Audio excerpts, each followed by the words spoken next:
Pinasasampahan na ng kasong administratibo sina dating DPWH Secretary Manuel Bonoan at iba pang dawit sa mga ghost flood control project sa Plaridel, Bulacan. Rekomendasyon niya ng Independent Commission for Infrastructure sa Ombudsman. At nakatutok si Joseph Morong.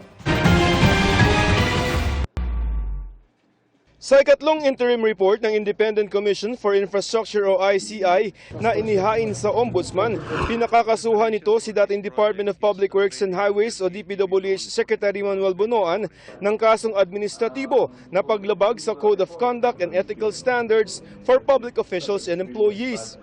Gayon din sina dating DPWH Undersecretaries Roberto Bernardo at Maria Catalina Cabral, mga dating District Engineer Henry Alcantara, Assistant Engineer Bryce Hernandez, Construction Chief JP Mendoza at 5 pang engineer ng Bulacan District Engineering Office.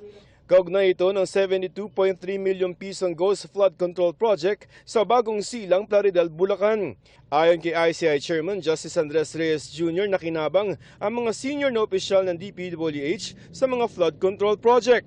We'll be submitting our interim report and recommendation to the Office of the Ombudsman on the alleged involvement of several DPWH officials and employees in obtaining bribes of unwarranted monetary benefits from flood control projects. Tungkol kay Bonoan, sabi ng ICI, may supervision at control siya bilang kalihim. Pero tinalikuran ni Bonoan ang tiwala ng publiko, kaya naisakatuparan daw ang anomalya ng mga senior officials ng DPWH. Nabigo raw si Bonoan na maging maingat, kaya nagresulta raw ito sa anomalya. Dagdag pa ng ICI, harap-harapan daw na nangyari ang pagnanakaw ng pondo ng bayan. At kung hindi pa raw sa State of the Nation address ng Pangulo ay magpapatuloy pa sana ang pangungulimbat. Kung mapapatunayang lumabag sina Bonoan, maaari silang makulong ng hindi lalampas sa 5 taon o pagmultahin ng 5,000 pesos o pareho. Maaari rin silang hindi na makaupo sa gobyerno. Ang umunoy kapabayaan ni Bonoan ay patungkol sa proyekto ng DPWH Bulacan 1st District sa kontraktor na Top Notch Catalyst Builders Incorporated na pagmamayari ng isang Yumir Villanueva. Para dapat ito sa isang riverbank protection structure sa Bagong Silang, Plaridel, Bulacan na nagkakahalaga ng 72.3 million pesos. Pero sa investigasyon ng Commission on Audit o COA ay hindi naitayo sa sinabing lokasyon ng nasabing proyekto.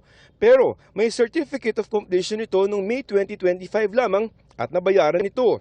Kaya bukod sa kasong administratibo, pinakakasuhan din ng kasong kriminal na graft, malversation of public funds, falsification of public documents, at paglabag sa Government Procurement Act at Presidential Decree No. 1759, sina Alcantara, Hernandez, ang owner ng Top Notch sa Villanueva, at iba pang taga DPWH Bulacan District.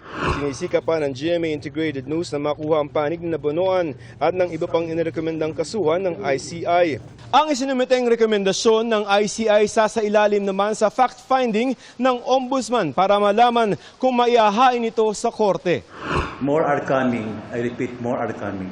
We will go into fact-finding immediately because these are referrals and they may need more documents to be able for us to be able to file cases for preliminary investigation.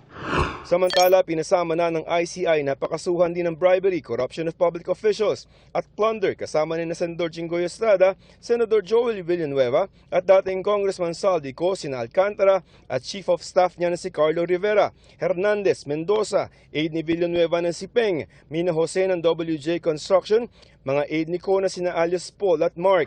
Sinisika pa ng GMA Integrated News na makuha ang kanilang panig. Para sa GMA Integrated News, Joseph Morong, nakatutok 24 oras.